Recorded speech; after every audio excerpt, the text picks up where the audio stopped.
waxaan rabaa inaan ogaado yaa soo dacweeye macnaha مسيحيسك سو دعويسي عندي ساعتها يا مسوقتو أو تفيري قصتك مسارتها مسوق الشيء مسيحيسك سو دعويسي قبل waxay tiri waxay ugu haysaa dagaal adayna gabadha tahay iga cisho horta adeerow inaan anigu cid hiid gaarsiin karo maba u maleynayn ma fahanta way maba islahayn banimcay waa laga soo dacwoonaya ma garad way laakiin adeerow gabadhaas way kibirtay haye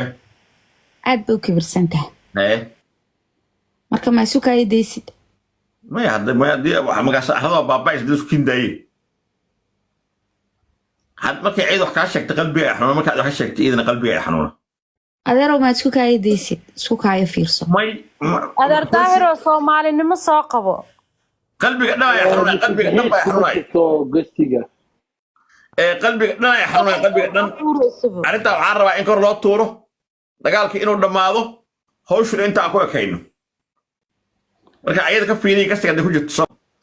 wax kugu saabsan ma faragashanaysa gabadhaas adna faraaka qaad ما يحيس محي كربتني مع هبي fiiri waxaan gabdho fanaaniin soo soo dagaalanay هذا قبل ما هني حيسنا وانا كبير بدنا هالكاس بدنا نمك هوسها شيء قبل محي كربتني مع هبي adiga hooy dagaal hooy bal shaydaanka arka soo dhigaha wata دم يدن مع هبي اللي ما أقمرض يعني kafago لا كلا مع هبي هكلا حتى دي واي هوس من الجنين صاحبي يا وي مركز gabadha isaystaan yaa way مدة كلا دايرة قبل هذا هوس كودة الحيس أنا قف صدق ديك والله بالله ولا اسكو بابا صح وعرفت ناك كيف saacada laga bilaabo waalida wareeg saacad waalida ما نوع وحي قبلنا كويس كرفت محل السياسة هاي نمع هبي ورك يصير محل اسكو دقاشة كوسعو horta soy macaantooy horta qof weyn afkaaga kala qaad ilkaaga aan tiriya horta ma dhaho kow aniga gabadhaasi gabar walaashayay ahayd gabar walaashaya maadaamay ahayd walaaley gabadh bay iswaceen gabadhi markay iswaceen gabadhi baa aniga isoo wacday inay ii haysato 90 kaba ay ii haysataa la ii sheegay ma garata waan wacay dhowr mar way iga qaban weyse haddana hadalkii baa igu soo laabtay 3 mar 4 mar 5 mar baa hadalkii igu soo laabtay bini aadan baanahay oo danqanaya qofka bini aadanku danqanaya qasab ma aha inaad mar walba aad hogatood hoos aad fiiriso lagu istaago qasab ma aha waa inaad damiiriya aad maxaa gura digaxshaleedood iska celin kartaa wax macna haddaan fanaan ahay ma aha inaan afla ahay haddaan xishoonayo ma aha inaan baqayo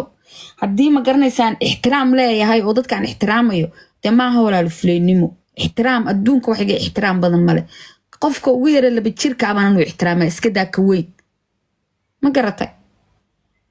dee soomaalina horeba u mahmahado horaa waxaa loo yiri umuliso iyo dhakhtar base waxoogiin ma u sheegaan marka ma raba inaan sii faahfaahiyo walaal macaan soomaalideenuna waa wada ku indhagaraad leh ma raba inaan sii faahfaahiyo bal iyaduna ha soo gasho oo bal adeer daahir waa kanaan soo wada qabtay ilkii xidhaba waa la xigtahay baa la yiri ilkasee ku nabad ganaa xeedhana lagu xigtahay bal inta halka soo saarto adeer bal weydii ayadana anigu waa nasan waaye daayiro hadii ilaahay laga baqo farxii fiska iyo gabadha waa fanaaniinta ugu afka gaaban fahamte qodobka koowaad qodobka labaadna waxaa la yiri dameerka qayliye dameerka aamusa keebaa xulmood dameerka aamusa wax ka xulmalaan dameerka qayliya dhaamo marka misisiis waxaan leenahay waa dameerka aamusane wixii la aamusanta balaayo waaye banaanka soo baxdo banaanka ha iskeento ha laakiin ku soo ma jaan joogno maxkamad weeye gabadha tan arrin bay ka hadashay gabadha kalena waa in la keeno oo la wareysto anagu kuma degdegi karno waxa dhex yaala anigu mar walba labada dhinac baa taageera waa shaqadayda ما محكمة مركز شوكتو تاجر إنما الله ما بحنا على بهني داهر واكاس يا داهر سو وقف وانا وحبا واكاس يا داهر وكا